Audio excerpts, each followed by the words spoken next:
You're listening to a Frequency Podcast Network production. Before we get into today's episode, I wanted to tell you about a product from our friends at TELUS. TELUS Online Security, powered by Norton. We dedicate a lot of time to being online.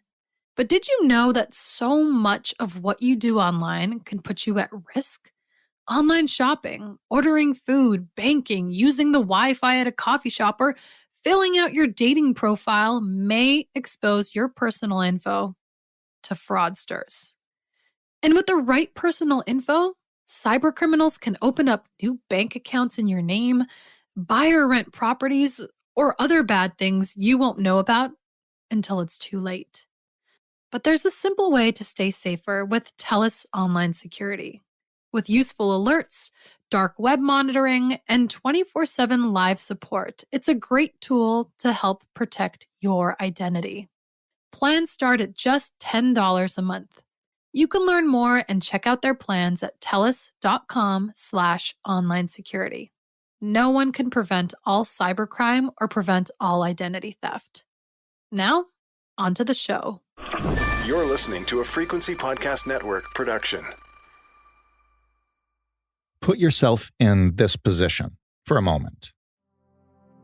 You've been victimized by a fraudster. It's romance fraud.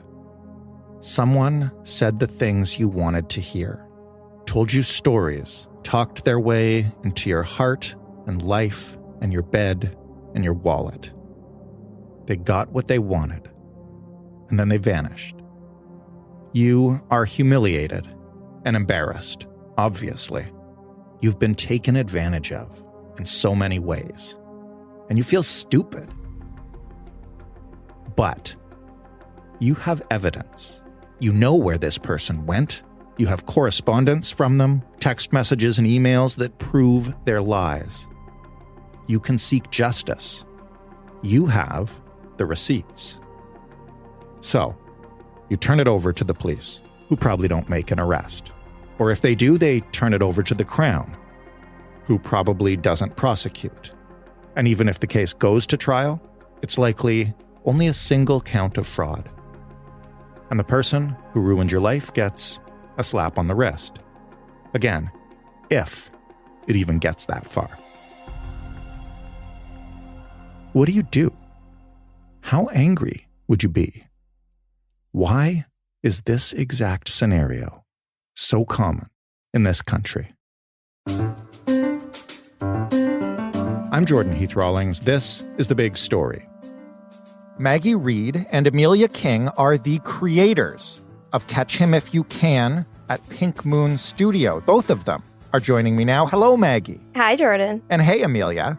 Hey, Jordan. Thanks so much for joining me, you guys. Absolutely. Oh my gosh. We're so excited for this conversation. Well, I want to start with you, Amelia, and maybe just for our listeners, the few of them left, there shouldn't be many of them left, who haven't listened to Catch Him If You Can yet. Maybe you could give us a brief overview of the case that the podcast explores, and in particular, who March is. Oh, yeah. Okay. So essentially, Marcel Andre Vautour is the subject of our case. He's a serial grifter and con artist, and he's really been doing this for over 20 years. He's swindled close family members, friends, ex-partners, unwitting strangers who he brings into his schemes. And at this point, he's probably stolen over $1 million at this point. Business fraud, investment fraud, medical fraud, romance fraud. And most recently, he was finally apprehended, thanks actually to a podcast tip, right, on a 2014 warrant. That's almost a decades-old warrant for that 2-year period where he was defrauding that Drummondville woman, Marjolaine, and her partner. He stole or nearly stole $100,000 from them. And then, as we heard in the last episode, he never returned to that Quebec rehab center where we actually learned he got weekend privileges. And if anybody listening to this wants to hear the whole complicated story about how, with Amelia and Maggie, a group of women who had been victimized by Marcel teamed up to track him down and, well, at least at one point, apprehend him and everything that happened after that. You can listen to the entire Catch Him If You Can wherever you want. Obviously, if you're listening on the Catch Him If You Can feed now, we're going to get into a little bit more of the big picture around this kind of fraud. I know it's a rich topic for podcasts. And so maybe, Amelia, you can just give us a sense of the extent of fraud in Canada and what the stakes are here. Okay, so last time we chatted, Jordan, we were really focused on romance fraud, right? We kind of talked about the scope and scale of general fraud in Canada. But actually, since launching the show, it's risen majorly. The Canadian Anti-Fraud Centre received reports totaling nearly $530 million of losses from fraud in 2022. And that represents nearly a 40% increase over the historic $380 million in losses in 2021. Wow. And we obviously have to keep in mind that only 5 to 10% of cases are ever actually reported. So that number is so much bigger.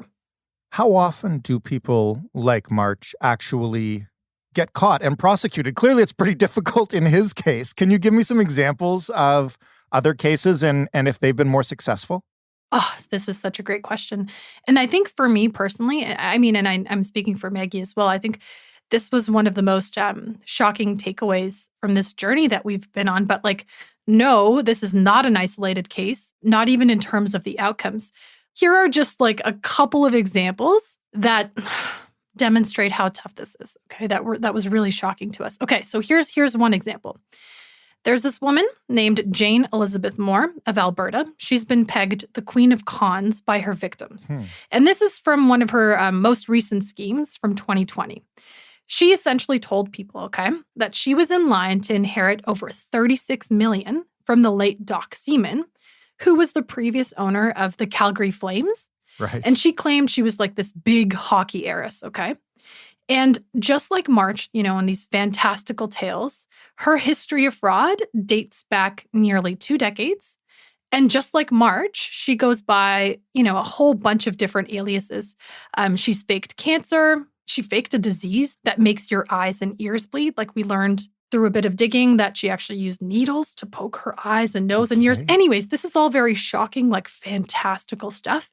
Her first conviction dates back to 2003, Even there, she was given a suspended sentence, put on probation for 2 years. So again, very similar to March. However, in this case, over 100 more convictions she had since then, most involving fraud, She was initially charged with 399 counts of theft and of fraud for more than $350,000. She pleaded guilty, to just one charge. And the judge accepted the plea. And because of credit for time served, she was actually able to walk away from the courthouse that day without spending any more time in jail. And then she was on probation for I think 9 months. And then she was ordered to pay back $40,000. But anyways, similarities to March here, right? Depth and breadth of the fraud, business fraud, medical fraud, impersonation, romance fraud, defrauding close family, the persistence of this type of behavior, right? The pattern, but all similarly amounting to a slap on the wrist, right? In terms of sentencing. The difference here, though, is I think, she pursued most of her fraud in the same province, Alberta. And that's why we saw a larger number of convictions in that case. But still, right, the outcomes are not great in terms of the sentencing. So I'll just give one more example. And this is the 2020 case of Sean Rutenberg, all right? So just again, in his latest scheme, he married a woman. He stole over $500,000 from her, stole her entire life savings, promised he would make good investments for her, similarly to what we heard of March doing, right? Especially in the Marjolaine case that he's now being pursued for. But instead, he bought himself a BMW and paid off his gambling debts. His ex-wife found out about his real identity about 18 months into the relationship, reported it to police, and, that's kind of how this all transpired. So essentially, similar to the March and hockey heiress case, this guy also has a criminal history dating back decades. He impersonated his prominent psychiatrist brother. He stole $1.8 million, frauded others close to him as well. Really extensive patterned history of this type of fraud. Okay, so he was found guilty. And again, the judge in this case wanted to make an example of him, right? To signal to fraudsters like, hey, we're getting tough on this. And even with that, he still only received 6 years. And remember, again, the max sentence you can receive for fraud over 5,000 is 14 years. And this is considered a very, very harsh sentence. So for me, that's really the part that's shocking, right? I think for us, Pink Moon and the ladies, right? Jody, Kim, and Andrea, I think we were all hoping that March would receive the max 14 years that you can get. But as just these two examples show, and based on what Andrew told us in that previous episode, it's totally unlikely that he's going to get anything close to that. Why are these cases so hard to pursue and prosecute? What makes them different from, tax fraud, securities fraud? Oh, that's a really, really great question. Maggie, do you want to talk a little bit about that? Yeah, I mean, I think that there's a couple of factors here. I think serial fraud's really hard. Romance fraud, more specifically, is really difficult to pursue because there's a lot of difficulty in proving intent, right? This is a criminal charge. It has to be established beyond a reasonable doubt that this person intentionally deceived the alleged victim for financial gain. And that can be really, really hard to actually prove in court. Mm-hmm. And I think because of this difficulty, a lot of prosecutors just kind of walk away from these cases. And as we heard with the prosecutor in Jody's case who decided not to pursue the charges, he said to her specifically, I believe that he did these things you're accusing him of. He said that point blank, but it's not in the public interest to pursue these charges. They feel it's going to be too difficult or too costly, not worth the amount of court resources to pursue this case. And also prosecutors, they probably want a win, right? They don't want to be pursuing these cases for smaller sums of money that they might not win. And so this is a really, really difficult thing to get people to take seriously and actually, spend the resources and the time to go after these people. So one part is the, difficulty proving intent and the amount of evidence they have to mount. And this is true even when victims actually compile their own evidence and become detectives in their own cases. I think another difficulty is that oftentimes the victims just kind of give up. We already know that fraud is really underreported.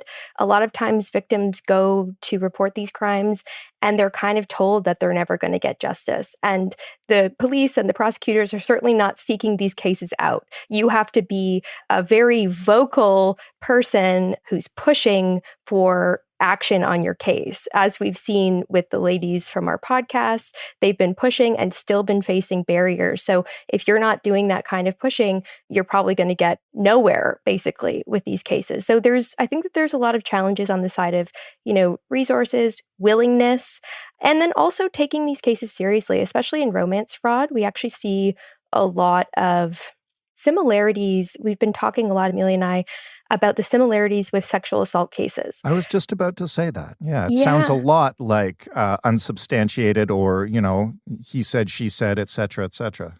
It does. And even what we hear from the victims, right? So picture you're someone that's just had romance fraud, you've been in a relationship with someone for 5-6 months. You find out they've taken money and you thought you were in love and you are completely kind of shattered. You go into the police department and what happens? You're not really taken seriously. You're basically told this is going to be difficult to prove. You're kind of asking what you did, right? There's a lot of blaming the victim that happens here, to the point where when victims go forward to report these cases, they feel violated. They feel re-traumatized almost because they feel like, oh, something wrong happened. I can go to the police and report this. And then they don't get any feeling of you are on my side, you are going to take this seriously, and that I have any hope of justice. And so we really do see a lot of similarities between those cases and a lot of victim blaming, which is quite frankly why we wanted to kind of look at this case in the first place. I want to ask one more thing about that because there's a term you used in a recent episode called rape by deception. And since we're talking about the small boundary between romance fraud and sexual assault, explain what that is, how it works, and if we'll ever see it in Canada. Yeah. So rape by deception is kind of what it sounds like. It's also sometimes referred to as rape by fraud. And essentially, it's this legal concept where, when two people engage in a seemingly consensual sexual act, the difference when it comes to rape by deception is that one person deceived the other person to make that sexual activity possible, right? And the important point here, when you are considering what this means in a legal framework, is that the deception involved in getting this person to engage in sexual activity is deemed to negate the consent, right? So, for example, if I'm someone who only consented to a sexual act because you told me you were this person and you lied, left, right, and center to work your way into my heart, even though it looks like I consented, right? And I did willingly consent, I would have never consented had I actually, known who you were. And this is a really different kind of understanding of, if you look at kind of modern sexual assault laws, it's usually considered to be sex that is not consented to.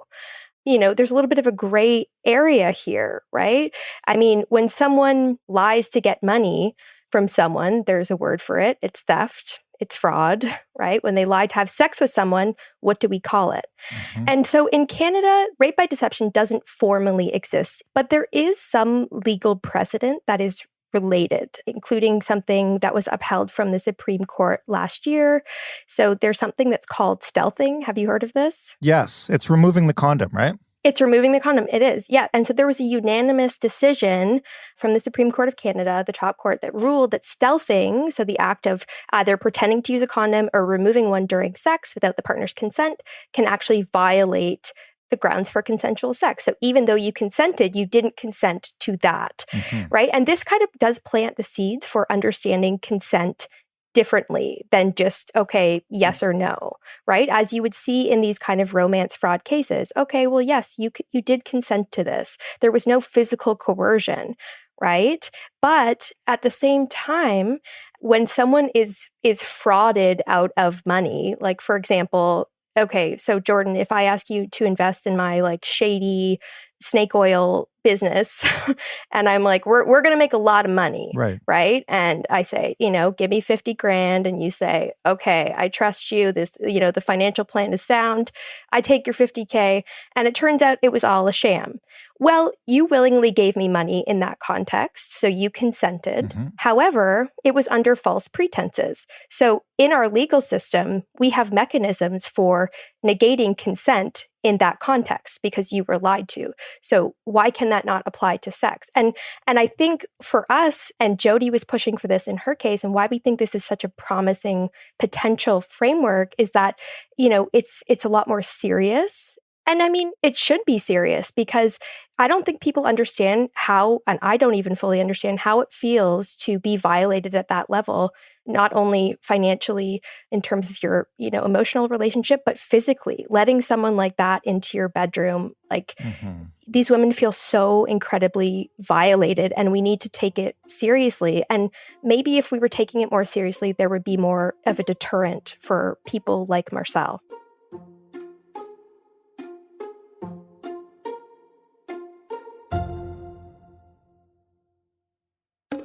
When it comes to being online, we live life on the edge. Sending personal documents on questionable public Wi-Fi, rolling the dice with shady shopping sites. And don't even pretend you've never clicked on a deal that's too good to be true. Who hasn't? Luckily, there's TELUS Online Security. All-in-one protection for your identity and devices to help you connect, browse, and bank with confidence. Stay safer with TELUS Online Security, powered by Norton. Learn more at TELUS.com/online security. No one can prevent all cybercrime or identity theft. Conditions apply.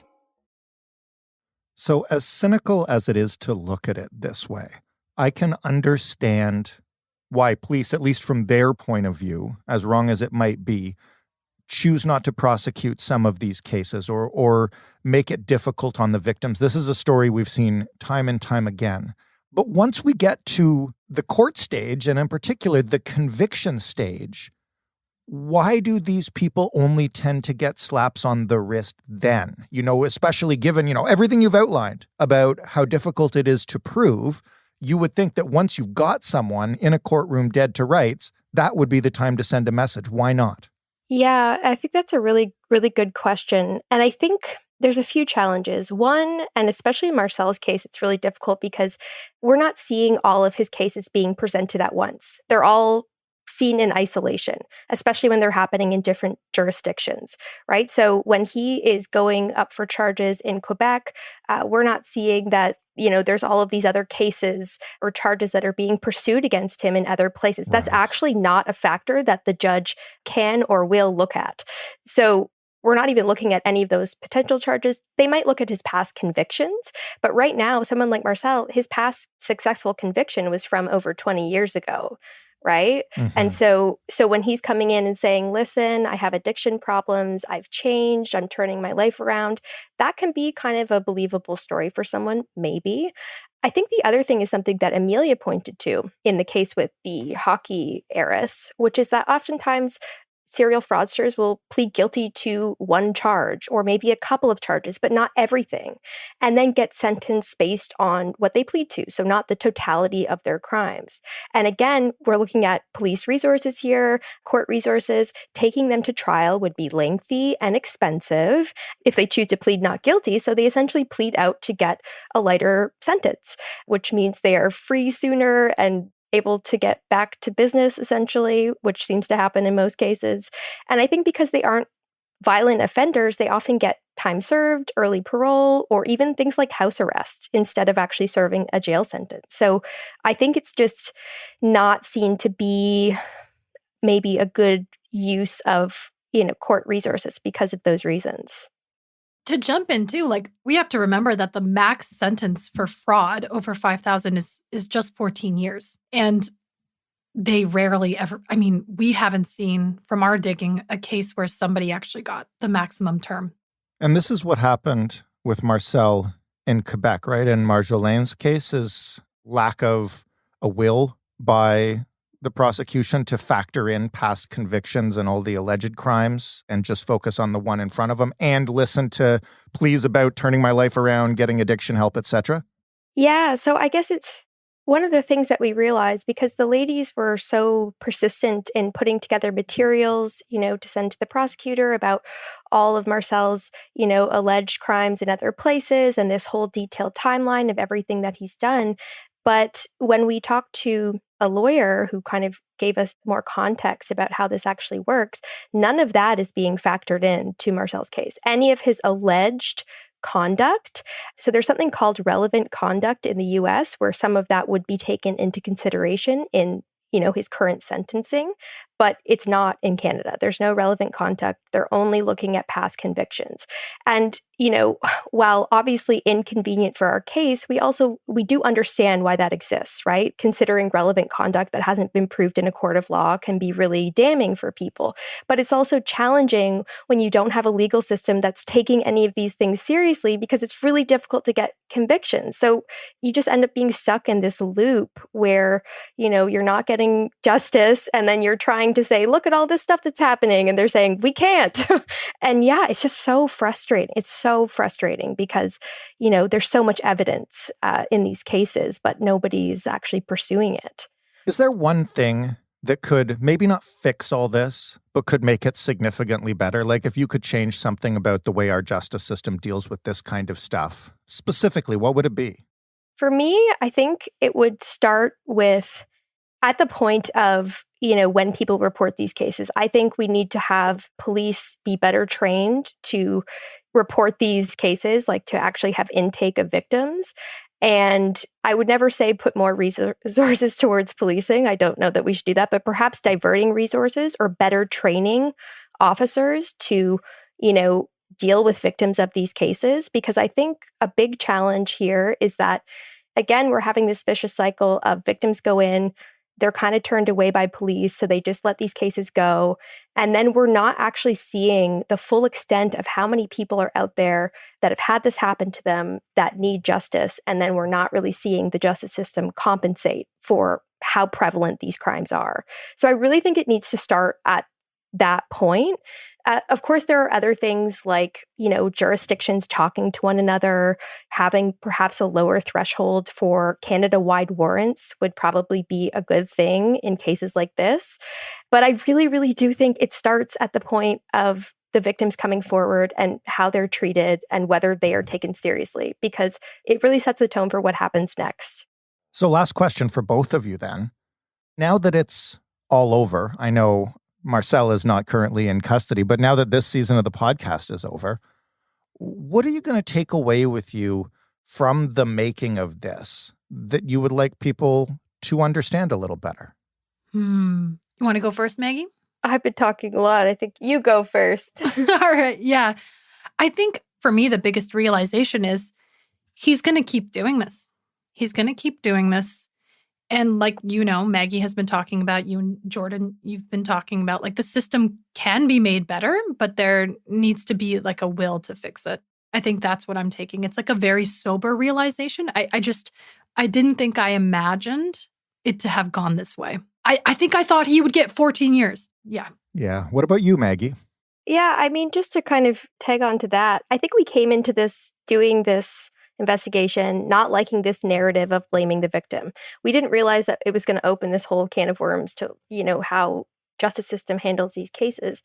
But I want to say we came into this looking at the way, other true crime shows, particularly portraying romance fraud.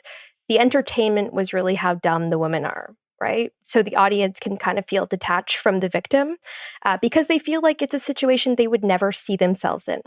And when we came into this, we wanted to flip the script on that, because even if you think you could never be in that situation, and even if that's true, why are we blaming the victims rather than focusing on the perpetrators? These women feel violated, traumatized. It has an ongoing, lasting impact on their lives, their relationships, their ability to trust. And so I'm kind of taking away that I just feel like proud that we were able to tell this story and hopefully change some people's minds about victims of this crime. And, I hope that we can just also expose some of the malfunctions of the criminal justice system. Maggie, Amelia, thank you both for chatting with me about this and also for all the work you guys have done on this case. Thanks so much, Jordan. Thanks, Jordan. Maggie Reed and Amelia King, creators of Catch Him If You Can, which you can find, as you know, wherever you get your podcasts. That was The Big Story. For more from us, you can head to thebigstorypodcast.ca or, yes, wherever you get your podcasts. You can find us on Twitter at TheBigStoryFPN. You can email us, hello@thebigstorypodcast.ca, and you can call and leave a voicemail, 416-935-5935. I'm Jordan Heath Rawlings. Thanks for listening. We'll talk tomorrow.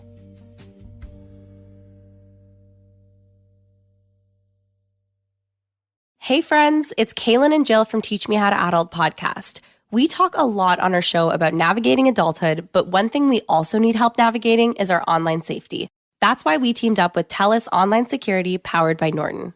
With data breaches becoming more and more common, it's important to know if your personal info has been compromised. Fraudsters can use your stolen data to attempt to open new accounts, rent or buy properties, and do other sketchy activities in your name. You can check to see if your personal info has been exposed by running a free dark web scan at telus.com/darkweb. No one can prevent all cybercrime or prevent all identity theft.